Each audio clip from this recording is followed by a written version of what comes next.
어머님을 1월 첫째 주간에 모시고 오셔서 어느새 3개월째가 다 돼갑니다.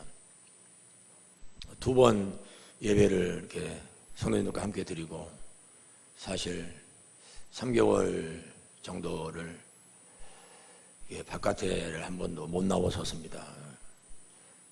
많이 나와봤자 거실 정도죠.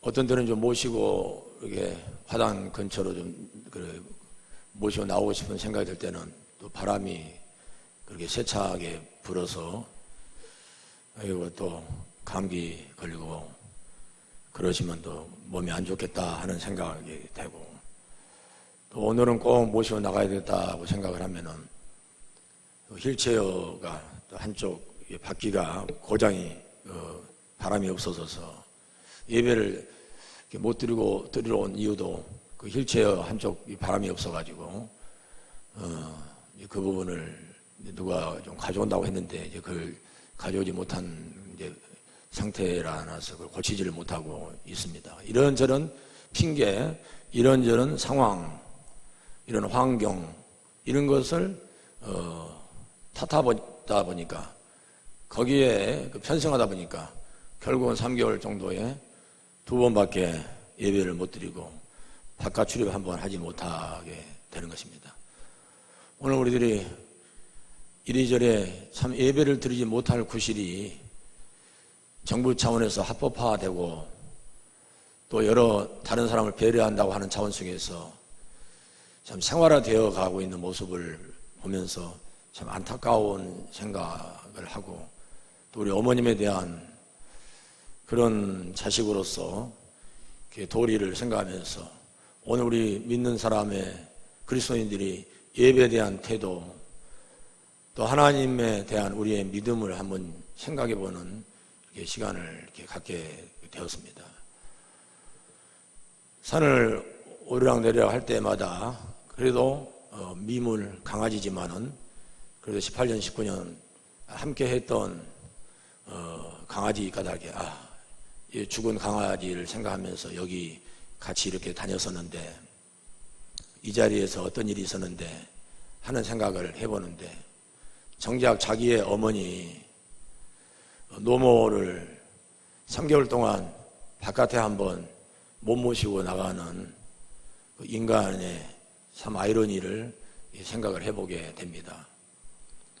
오늘 우리들이 하나님을 믿는다고 하면서도 어떤 일들이 생길 때에 새가족 공동체 같은 식구들을 대하는 우리들의 모습과 생물학적인 가족 식구를 대하는 모습 속에서 정말 우리들은 하나님의 한 자녀, 그리스도의 피값으로 산 우리들은 하나님의 자녀로서 서로가 서로를 얼마나 존중해주고 서로가 서로를 얼마나 인격적으로 대우해주면서 어려움이 있을 때, 또 혼란이 있을 때, 이런 고난이 역경이 있을 때 이런 문제를 극복해 가는가 하는 생각을 이렇게 해보게 됩니다.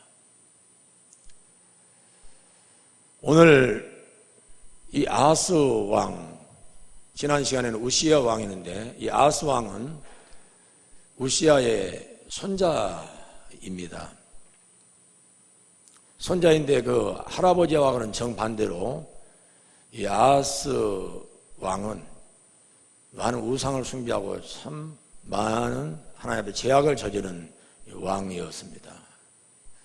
그런 이런 왕이 남유다를 통치하고 남유다의 왕으로서 지금 행세를 하고 있는 것입니다.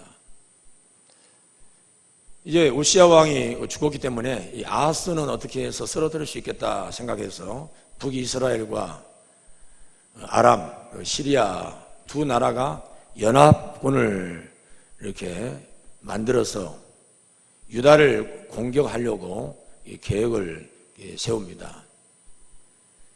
이 까닭에 오늘 읽지는 않았습니다만 2절 말씀에 보니까 숲이 마치 바람에 흔들릴 정도로 두렵고 무서워합니다.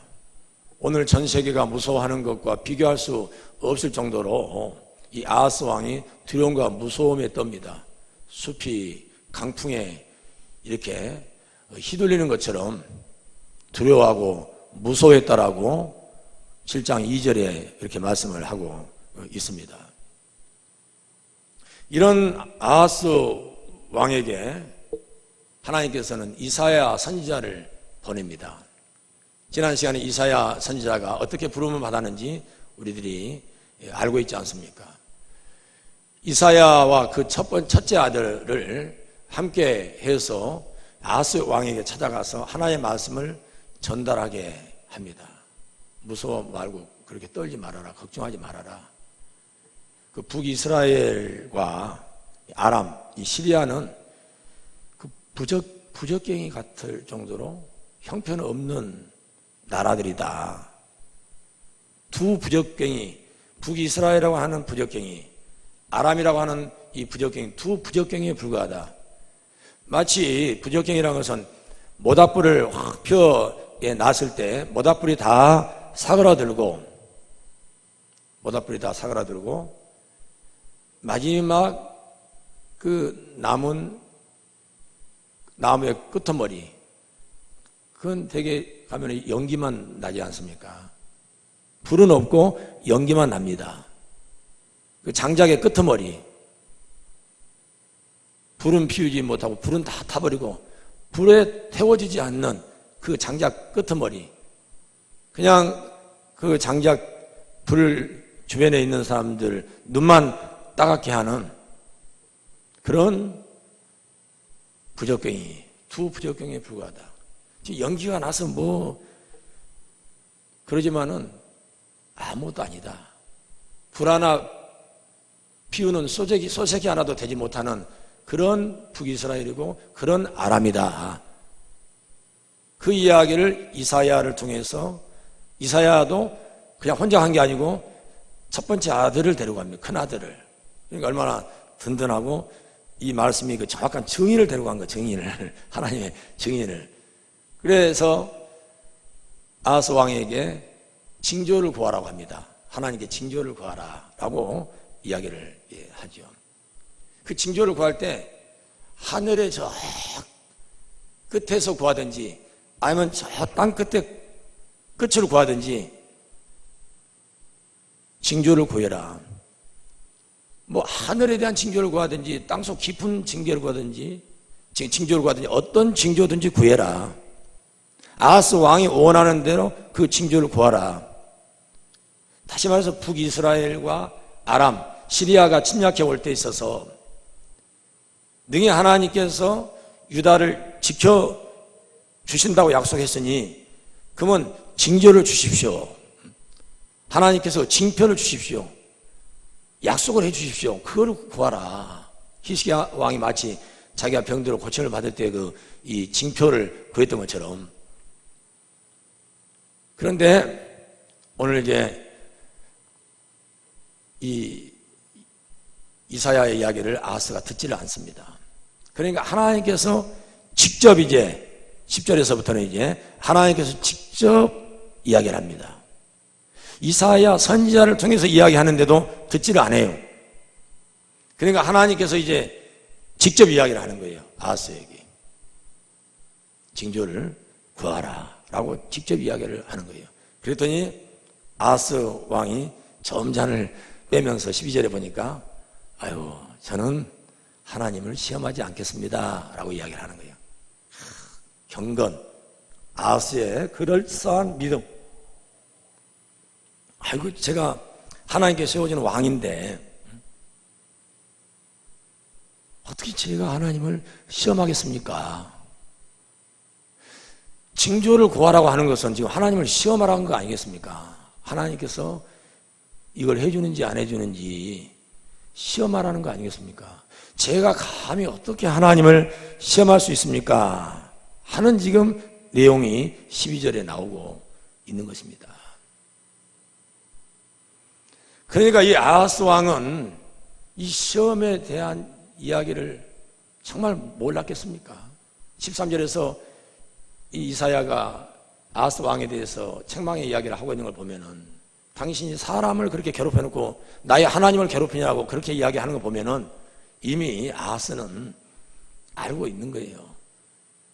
그러면서도 지금 능청을 떨면서 하나님 앞에 자기가 경건한 채 이야기를 하고 있는 거예요. 왜 그러겠어요? 이미 아수르하고 화친을 다 맺어놓은 거예요. 아수르 왕에게 절을 하면서 아수르 왕에게 도움을 요청한 거예요. 그러니까 하나님의 도움을 받지 않아도 북이스라엘과 아람이 연합군으로 유다를 침략해 와도 아수르 최고의 강대국 아수르가 막아줄 것으로 그렇게 아하스 왕은 이미 마음속에 자신만만한 거예요. 자기 의지로, 자기의 지혜와 자기의 명철로, 자기의 군사력으로, 자기의 어떤 리더십으로 아수르를 통해서 두 나라를 물리칠 수 있다는 확신이 있는 거예요. 그렇기 때문에 하나님을 제가 의지하지 않아도 이 정도까지는 제 힘으로 살아갈 수 있습니다. 이 정도까지는 제가 땀을 흘려서 제 노력으로 하나님의 민폐 끼치지 않고 제가 해볼 수 있습니다. 근데 제가 굳이 하나님을 시험할 필요가 뭐가 있습니까? 라고 이야기를 하고 있는 거예요. 그럼 100번 천번 양보해서 그 시험이라고 하는 것이 민수기 우리가 14장 22절에 보면은 이렇게 이야기를 하고 있습니다. 민수기 14장 22절에 보면은 내 영광과 애국과 광야에서 행한 내 이적을 보고서도 이같이 10번이나 나를 시험하고 내 목소리를 청종하지 아니한 그 사람들은 이스라엘 백성들이 출애굽해서 10번이나 여호와 하나님을 시험했다 했습니다. 다시 말해서 하나님의 언약을 믿지 않고 하나님을 시험했다. 여기서는 하나님의 말씀을 믿지 않았다. 하나님의 언약을 받아들이지 않았다라고 하는 거예요. 그래서 하나님을 시험했다라고 하는 거예요. 신명기 6장 16절에서도 마찬가지인 것입니다. 너희가 마사에서 시험한 것 같이 너희의 하나님 여호와를 시험하지 말고. 그렇죠. 어찌 보면 아하스 왕의 말이 맞죠.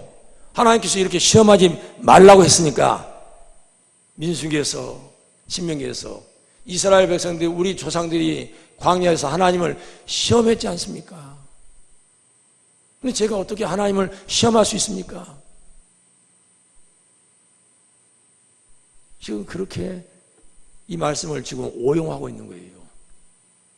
말씀을 잘못 지금 이용해서 지금 하나님을 보이지 않게 대적을 하고 있는 겁니다. 말라기 3장 10절에 보면은 하나님께 시험하라고 했잖아요. 만군의 여호와가 이르노라 너희의 온전한 11조를 창고에 들여 나의 집에 양식이 있게 하고 그것으로 나를 시험하라고 했습니다. 이것도 우리는 시험하지 않으려고요. 하나님께서 시험하라고 하는 것은 이렇게 11조를 해봐라. 하나님께 얼마나 축복해 주는지 시험하라고 그러는데 시험하라고 하는 건 시험 안 해. 그러니까 오늘 아하스가 바로 시험하라고 하니까 시험 안 해. 그러면서 하나님을 위한 척, 그러면서 하나님을 믿은 척, 하나님을 생각하는 척 그렇게 이야기를 하는 거예요. 그러니까 하나님께서 바로 직방으로 바로 징조를 주는 거예요. 그게 바로 오늘 본 말씀 14절 말씀입니다. 이사야 7장 14절 말씀에 하나님이 직접 징조를 주는 거예요. 그러므로 주께서 친히 징조를 너희에게 주실 것이라. 보라, 처녀가 잉태하여 아들을 낳을 것이요 그의 이름을 임마누엘이라 하리라. 아멘. 자, 이 징조가 이제 700년의 세월이 흘러서 이루어졌지 않습니까? 그래서 마태는 이 이사야 7장 14절을 마태복음 1장 23절에서 이렇게 인용을 하고 있는 것입니다. 보라, 처녀가 잉태하여 아들을 낳을 것이요 그의 이름은 임마누엘이라 하리라 하셨으니 이를 번역한즉 하나님이 우리와 함께 계시다 함이라. 아멘. 하나님이 우리와 함께 계신 줄 믿으시기 바랍니다. 오늘 우리의 설교 제목입니다. 하나님이 우리와 함께 계십니다. 자, 여기에서 지금 마태복음 1장 23절 맨 앞에는 보라 처녀가 잉태하여라고 그렇게 못 받고 있습니다만은, 우리 이사야 아까 말씀 7장 14절 본문 말씀을 다시 한번 보도록 하겠습니다. 그러므로 주께서 친히 징조를 너희에게 주실 것이라. 보라, 처녀가 잉태하여 아들을 낳을 것이다. 근데 이 처녀가 히브리어는 두 가지 의미가 있습니다. 한 가지 의미는 실제적인 지금 우리의 이 단어로 나와 있듯이 결혼하지 않는 처녀, 이 경우를 바로 베툴라라고 합니다. 베툴라라고 하는 히브리어는 결혼을 하지 않는 처녀를 이야기를 하고 있는 것입니다. 그런데 이사야 7장 14절에 이 처녀는 베툴라가 아닙니다. 알마입니다. 알마. 베툴라라는 단어를 히브리어에서는 쓰지 않고 알마라고 하는 단어를 썼습니다. 근데 이 알마라고 하는 단어는 무슨 말이냐면은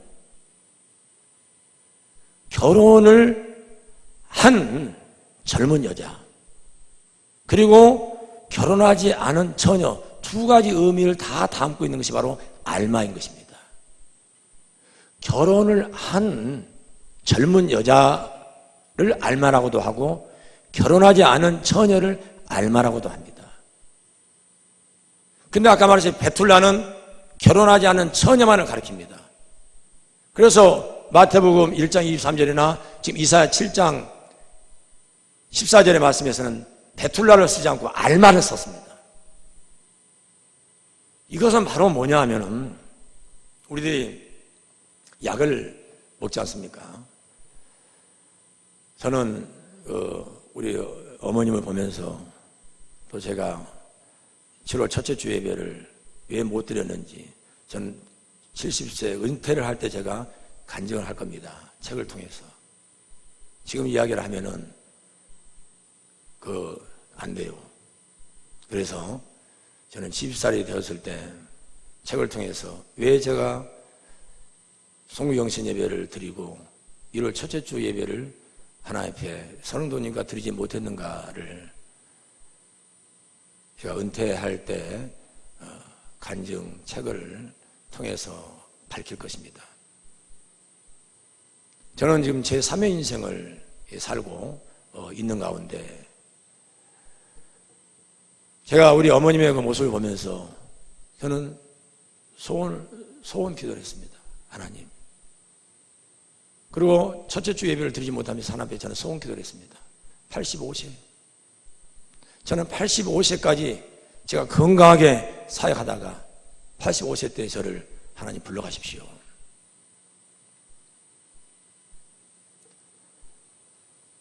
그렇게 하나님 앞에 저는 소원 기도를 했습니다.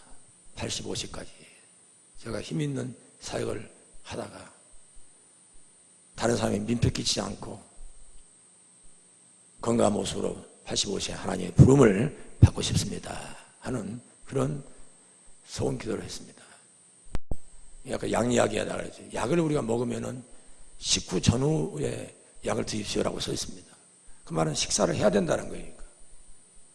그리고 약을 먹을 때는 물을 먹으면서 약을 먹습니다. 물론 그냥 씹어 먹는 약도 있겠지만 대부분이 물을 먹으면서 약을 먹습니다.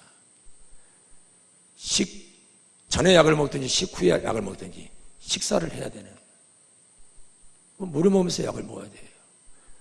우리들 지난번에 말씀했듯이 우리는 구약과 신약을 먹습니다. 신약을 제대로 먹기 위해서는 구약을 먹어야지, 구약을 알아야지 신약을 제대로 알 수 있고, 지난번에 제가 의사에 대한 이야기를 알아야지 그 죄인을 부르러 오시고 병든 자를 고치기 위해서 오신 예수님을 제대로 알 수가 있는 것이죠. 그래서 약을 먹는 것이 중요한데, 약을 먹기 위해서 밥을 먹어야 된다는 거예요. 약을 먹기 위해서 물을 먹어야 된다는 거예요. 근데 건강한 사람은 어느 순간에는 약을 먹지 않고 밥을 먹고 물을 먹는 거예요. 이것이 아까 우리 장로님께서 기도할 때 그 믿음의 생활, 우리 예배의 생활화, 우리 생활 속에서 드리는 예배, 우리 삶 속에서 드리는 예배, 그러니까 지금은 몸이 안 좋을 때는 약을 먹어야 되지만은 몸이 좋고 우리가 건강하면은 약을 먹기 위해서 밥을 먹고 약을 먹기 위해서 물을 먹었던 것이 밥과 물을 먹으면서 약은 없어지는 거예요.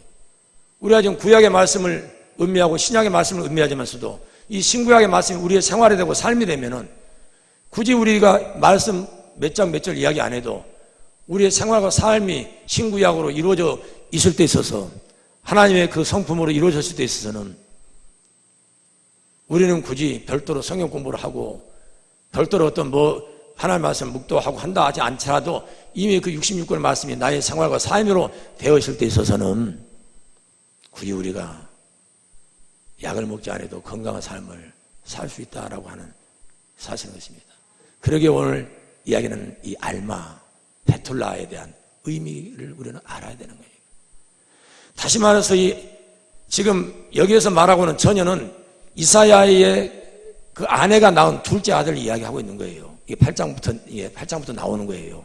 이런 배경을 우리가 모르면 주전 735년에 지금 일어난 이 사건에 대한 것을 우리들이 제대로 못한다면은 예수님이 탄생할 때에 그 내용을 우리가 알 수 없으며 그 내용을 알 수 없으면 오늘날 우리들이 예수 그리스도를 믿는 자로서 하나님을 온전하게 예배하는 데 있어서 우리는 수박 겉핥기식으로 예배할 수밖에 없고 수박 겉핥기식으로 우리는 약을 먹을 수밖에 없다는 사실이에요. 오늘 하나님께서 이 알마라고 하는 이 히브리어를 쓰는 이유가 바로 실제적으로 735년 그 역사 속에 주전 735년 역사 속에 이사야의 아내가 8장에 나오는 그 7장과 8장과 된 아주 긴 그 말 뭐라고 하는 그 이름 있잖아요. 그 이사야의 아들. 그 아들에 대한 그 아들이 악을 떠나서 선을 알 때 그리고 12살이 넘지 않을 때에 두 나라가 멸망할 것이다. 이 아람과 북이스라엘이 멸망할 것이다. 이런 건 메시아 보라처녀가 잉태하여 임마누엘 하나님께 함께 하신다는 것이 오늘의 지금 함께 하신 게 아니라 그 당시에 지금 아하스 왕 때에 하나님을 의지하면은 그 일이 일어날 것이다라고 하는 약속, 알마, 그 약속이 이루어진 거 실제 역사적으로 그게 증명이 되었고 그 징조가 그리고 700년 이후에 메시아 예수님이 오심으로 인해서 그게 이제 온전해지고 완전해진 메시아가 이 땅에 오신 것입니다. 이 단어 하나에도 그런 깊은 의미가 담겨져 있는 것입니다. 왜 그런데 아하스 왕이 얼마나 참 못된 그런 왕이었습니까? 열왕기하 16장 1절에서 4절까지 우리 보겠습니다. 열왕기하 느말라의 아들 베가 제 17년에 유다 왕 요담의 아들 아하스가 왕이 되니 아하스가 왕이 될 때 나이가 20세라 예루살렘에서 16년간 다스렸으니 그의 조상 다윗과 같이 아니하여 그의 하나님 여호와께서 보시기에 정직히 행하지 아니하고 이스라엘의 여러 왕의 길을 행하며 또 여호와께서 이스라엘 자손 앞에서 쫓아내신 이방 사람의 가증한 일을 따라 자기 아들을 불 가운데 지나가게 하며 또 산당들과 작은 산이와 모든 푸른 나무 아래에서 제사를 드리며 분향하였더라. 아멘. 이런 왕이 바로 아하스 왕인 것입니다. 근데 이런 아하스 왕, 또 저와 같이 정말 모자라고 부족한 사람들에게 제2의 인생을 살게 하고 제3의 인생을 살게 하고 또 하나님께서 저와 여러분들을 불러서 하나님의 자녀 삼으시고 이렇게 그리스도인으로 불러서 하나님 앞에 예배드리는 그러한 자리에 있게 하겠습니까? 바로 왜 임마누엘 하나님께서 저와 여러분들과 함께 하겠습니까? 이사야 43장 1절 2절 보겠습니다. 야곱아 너를 창조하신 여호와께서 지금 말씀하시니라. 이스라엘 너를 지으신 이가 말씀하시니라. 너는 두려워하지 말라. 내가 너를 구속하였고 내가 너를 지명하여 불러나니 너는 내 것이라. 네가 불 가운데로 지날 때에 내가 너와 함께 할 것이다. 임마누엘 하나님 함께 할 것이다.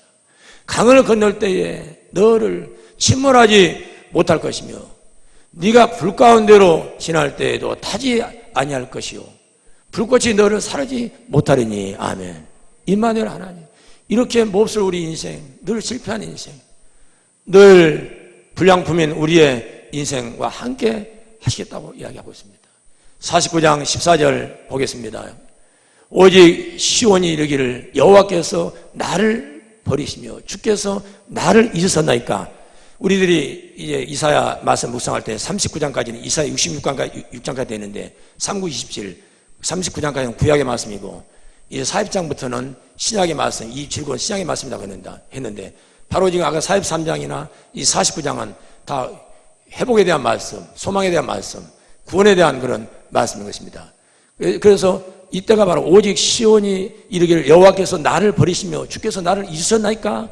이렇게 하소연할 때 뭐라고 이야기했냐면 15절에 보니까 여인이 어찌 그 젖 먹는 자식을 잊겠으며 자기 태에서 나는 아들을 긍휼히 여기지 않겠느냐. 그들은 혹시 잊을지라도 나는 너를 잊지 아니할 것이라. 왜? 어떻게 잊지 않겠냐. 16절에 보니까 내가 너를 내 손바닥에 새겼고 내가 너 이름을 내 생명책에만 새긴 것이 한 내 손바닥에 새겼고 너의 성벽이 항상 내 앞에 있나니. 임마누엘 하나님. 아멘. 바로 이렇게 임마누엘 하나님께서는 약속을 하고 있는 것입니다. 이런 임마누엘 하나님, 늘 우리와 함께 하신 하나님을 구약에서는 어떻게 우리들이 알 수가 있습니까? 우리들이 창세기 39장 23절 보면은 간수장은 그의 손에 맡긴 것을 요셉이 억울하게 감옥에 들어갔을 때 그 간수장이 그의 손에 맡긴 것, 요셉의 손에 맡긴 것을 무엇이든지 살펴보지 아니하였다. 이는 여호와께서 요셉과 함께 하심이라. 요셉과 함께 하다. 여호와께서 요셉과 함께, 임마누엘 하나님, 여호와께서 요셉과 함께 하십니다. 여호와께서 그를 범사에 형통하게 하셨다고 말씀하고 있습니다. 여호와 하나님께서 요셉과 함께 했다. 근데 이 함께 한 것을 뭐라고 이야기하고 있습니까? 41장 38절 39절 보겠습니다. 바로가 그의 신하들에게 이르되 이와 같이 하나님의 영에 감동된 사람, 하나님께 함께 한다는 것은 바로 하나님의 영에 감동되었다, 하나님의 영에 충만하였다 것입니다. 이것을 바로 하나님께 함께 하신다라고 이야기하고 있는 것입니다. 바로 왕이 요셉을 향하여서 그렇게 이야기합니다. 요셉 당신은 하나님의 영에 감동된 사람이다. 이 사람을 우리가 어찌 찾을 수 있으려 하고 39절에 보니까 요셉에게 이르되 하나님이 이 모든 것을 네게 보이셨으니 너와 함께 하신 하나님께서 영으로 충만한 하나님께 너에게 보이셨으니 너와 같이 명철하고 지혜 있는 자가 없도다라고 이야기하고 있습니다. 그래서 구약에서 임마누엘 하나님은 우리 곁에 있는 하나님, 우리와 함께 있는 하나님, 하나님의 뜻을 쫓고 뜻대로 살 때 있어서, 그러나 이스라엘 백성들을 선별했듯이, 선별했듯이, 그러나 때로는 구별하고 또 이렇게 선택하신 하나님, 우리 곁에 있지만서도 우리의 마음속 깊이까지는 있지 않는. 그래서 요한복음 14장 17절에 보면은 신약에서의 이 임마누엘 함께 하신 뭡니까? 그는 진리의 영이라 세상은 능히 그를 받지 못하나니 이는 그를 보지도 못하고 알지도 못합니다. 그러나 너희는 그를 아나니 그는 너희와 함께 거하시며 또 너희 속에 계시겠습니다. 아멘. 그는 너희와 함께 거하는데 옆에만 있는 것이 아니라 너희 속에, 너희 마음속에 계신다라고 말씀하고 있습니다. 아멘. 할렐루야. 임마누엘 하나님입니다. 임마누엘 하나님. 이렇게 우리의 곁에만 있는 것이 아니라 우리의 마음속에, 우리의 생활과 우리의 삶 속에, 예배 가운데만 있는 것이 아니라 우리의 생활 속에, 우리의 가정과 직장과 우리의 사업장에, 우리들이 어디를 걸어가든지 어디에 앉아있든지 간에 우리의 마음속에 함께 하시는 하나님이다 라고 말씀을 하고 있습니다. 그럼 도대체 하나님께서는 왜 우리와 이렇게 함께 하십니까? 왜 하나님께서는 우리 같은 죄인, 우리 같은 부족한 사람, 늘 하나님을 거역한 우리와 왜 하나님께서는 함께 하시겠습니까? 왜 그럴 것 같습니까? 왜 하나님께서는 이렇게 죄인된 우리와 함께 하시고 또 늘 배신하고 배역하고 우리가 갈 길로 가는 우리와 함께 하기를 원하십니까? 하나님께서는 저와 여러분을 통해서 우리 교회 공동체를 통해서 하나님의 선한 뜻을 이루기 위해서 그런 줄 믿으시기 바랍니다. 하나님의 뜻을 이루기 위해서 그렇습니다. 창세기 28장 15절에 보면은 내가 너와 함께 있어 내가 너와 함께 있어.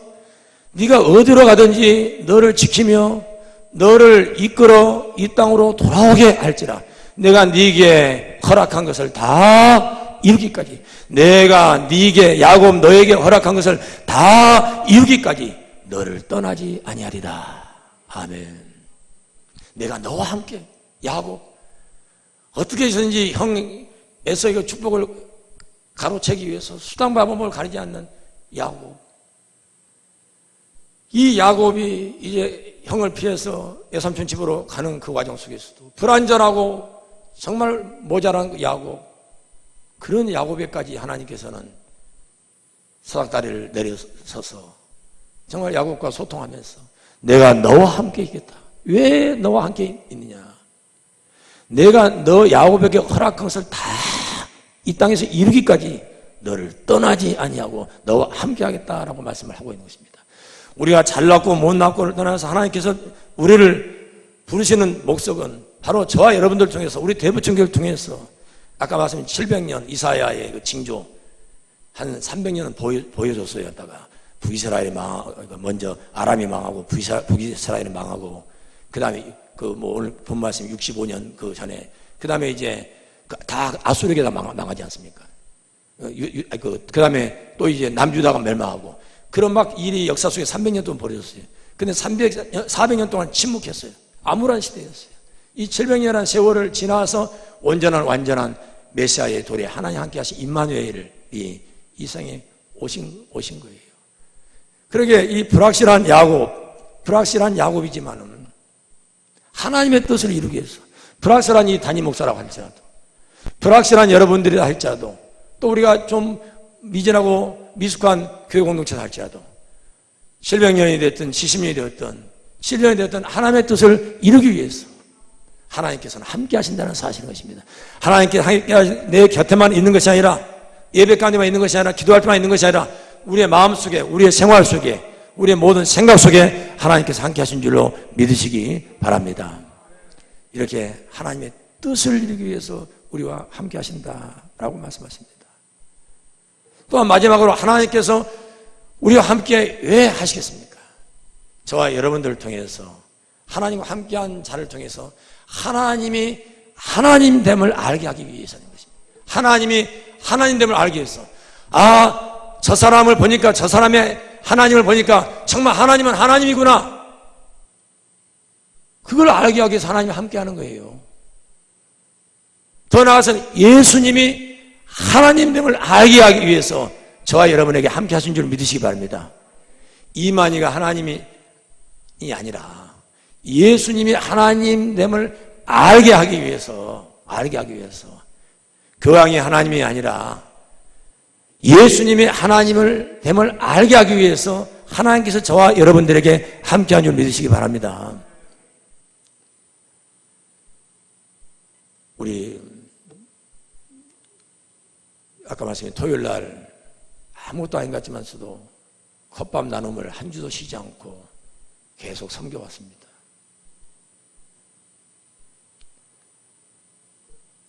늘 우리들은 이런 일관성, 변함없는 우리 헌신, 그것이 어떤 결과가 나오든 안 나오를 떠나서, 자, 우리가 이 시간까지 역사를 놓고 봅시다.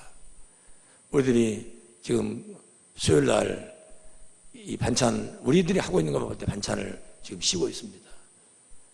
또 우리가 금요일 날 점심 식사를 쉬고 있습니다. 토요일 날 컵밥 나눔은 지금 계속 지금 하고 있습니다. 우리들이 음양을 놓고 볼 때 어떤 확진자가 생긴다고 할 때 있어서 무엇으로 인해서 확진자가 생기면 무엇으로 인해서 확진자가 생기지 않는다, 우리들이 그런 인간적인 수단과 방법으로는 그 가릴 수가 없다는 거예요. 그러게 우리들은 마음의 이 중심이 정말 임마누엘 하나님께서 나와 함께 하신다고, 임마누엘 하나님께서 나와 함께 하고 계시고 우리 공동체 속에 함께 계시면 지혜가 생기게 되어 있는 거예요. 하나님의 명철, 하나님께서 길을 주시는 거예요.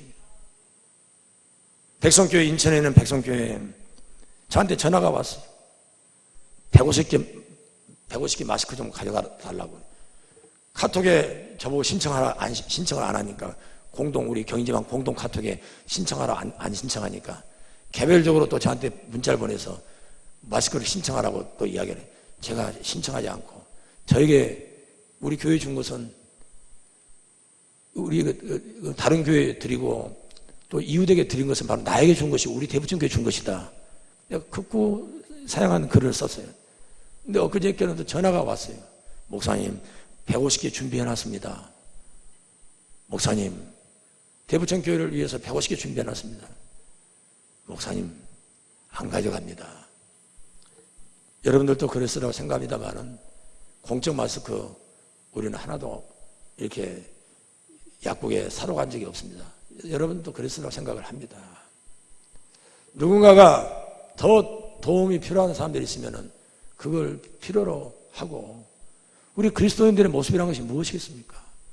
어려움을 당하고 참으로 아픈 현실이 있을 때 있어서 우리들이 먼저 희생하고 우리가 먼저 참 우리를 던지는 거, 이게 그리스도인의 참 모습 아니겠습니까? 왜? 우리는 하나님께서 함께 하시기 때문에. 사나 죽으나 하나님께서 함께 하는데 사람들 사는 같이 못 살면은 그게 사는 거겠어요? 아까 우리 어머님 이야기를 했듯이.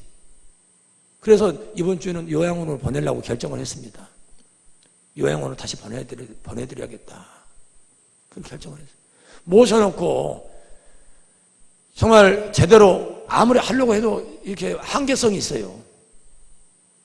때로는 우리 어머님을 생각하면서 말씀했듯이 이 19년 동안 정들은 강아지보다도 못한 그런 모습을 제가 그렇게 어머님을 하루에 3번씩은 문안을 한다면서 어떤 2번밖에 문안을 못하더라고요. 그러니까 우리가 믿음의 가족이라고 하면서도 정말 우리들이 하나님께 함께 하시는 믿음의 가족이라고 하면서도 어떻게 우리들이 서로가 서로를 대하고 그럴 때가 있었지 않습니까? 어쩌면 믿지 않는 사람을 대할 때보다 더욱더 안쓰럽게 대할 때가 많이, 답답하게 대할 때가 많이 있지 않습니까? 제가 맨 처음에 우리 어머님 이야기를 꺼낸 게 바로 그거예요. 자식이면서도 어머님에 대한, 하나밖에 없는 아들이면서 그 어머니를 향해서 오만 가지 사랑과 오만 인생의 모든 걸 다 빨아먹은, 어떻게 보면 흡혈귀같이 그 모든 정과 사랑과 모든 걸 다 저에게만 다 쏟아 부어놨는데, 그런 아들이, 그런 자식이 그 어머니를 그렇게 호강은커녕 제대로 모셔 이번 주는 요양원을 이렇게 모셔야겠다 하는 결정을 내리는 그 마음, 사모에게도 제가 미안해요. 매일 이렇게 다 갈고 뭐 하고 해야 되고 하는, 저 같으면 절대로 못해요. 한 번도 못할 것 같아요. 저 같으면. 자기를 낳은 어머니에게도 그러는데 난 다른 사람이 진짜 하루도 못할 것 같아요. 그냥 산에 가다가도 옆에 사람, 마스크 안 쓰고 오는 사람 오면은 저는 저 옆에 가만히 있다가 가든지 아니면 길도 아닌 데를 올라가서 가요. 그리고 가도 사람들이 안 다닌 길만 찾아서 가지, 사람들 막 많이 왔다 갔다 하는 데는 안 가요. 그만큼 사람이 이기적이고 그만큼 자기 자신의 본능적이고 자기를 생각을 하는 그런 사람이, 다른 사람에 대해서, 자기 어머니에 대해서도 그런데 사나 죽으나, 살아도 사는 게 아니에요. 그럴 때 힘 있을 때 하나님 예배하고 사역하다가 하나님 부름 받으면 그게 제일, 그래서 저는 성경에 요새 80 강건, 저는 요즘에 막 뼈저리게 이렇게 뼈저리게 느껴져요. 그 80 강건, 그 성경에 나온 80이라는 의미에 대해서 100세 150세 살아서 막 다른 사람이 피해주고 사는 것 같이 살지 않으면 그것보다 더 큰 지옥이 어디 있겠어요. 그래서 우리가 하나님께서 함께 한다면은 백성교회 150개, 그들은 예배를 드리지 않고서 나 자유 얻었네 하면서 그냥 막 여기저기 막 다니는 게 아니라, 그들은 예배를 드리는 그 장소 본당에다가 미싱기 5개 갖다 놓고 20여 명이 새벽 2시, 3시까지 미싱을 돌리면서 마스크 작업을 하는 거예요. 이게 예배를 드리지 않는 태도가 아니겠어요?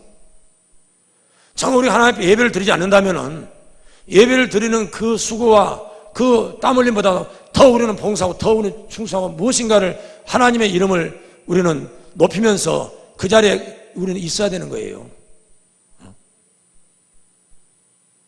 이게 정말 경건의 모양만 있는 것이 아니라 진정한 우리의 믿음이라는 거예요. 하나님께서 함께 하신 믿음의 예배라는 거예요. 백성교회에서는 그렇게 2시, 3시까지 20명이 미신기를 돌려가면서 그렇게 지금 거의 한 달여 이상을 계속 지금 귀의를 하고 있는 거예요. 그러니까 우리 교회 150개 준다는데 제가 돈 있으면 그 좀 돈을 드리고 싶은데 그걸 제가 어떻게 받겠어요? 절대 받을 수 없죠. 양심이 있다면 받을 수 없죠. 그리스도인이고 목회자를 떠나서 한 사람이라면 받을 수 없죠.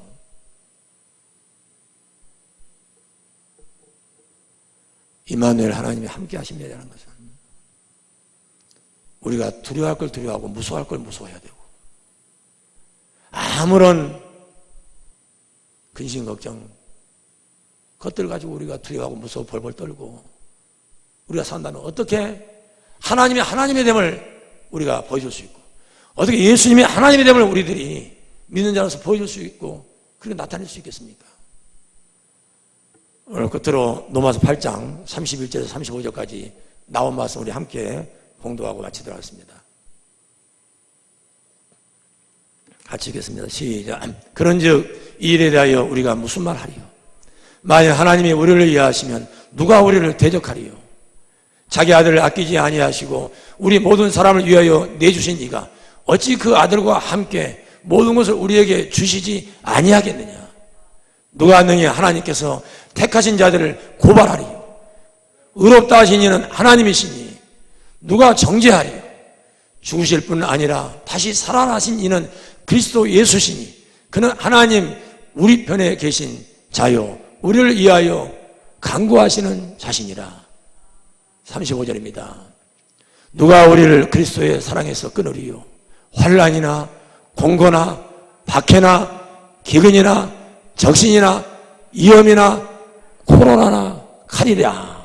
그 어떤 것도 우리를 그리스도 사랑에서 끊을 자가 없을 줄로 믿습니다.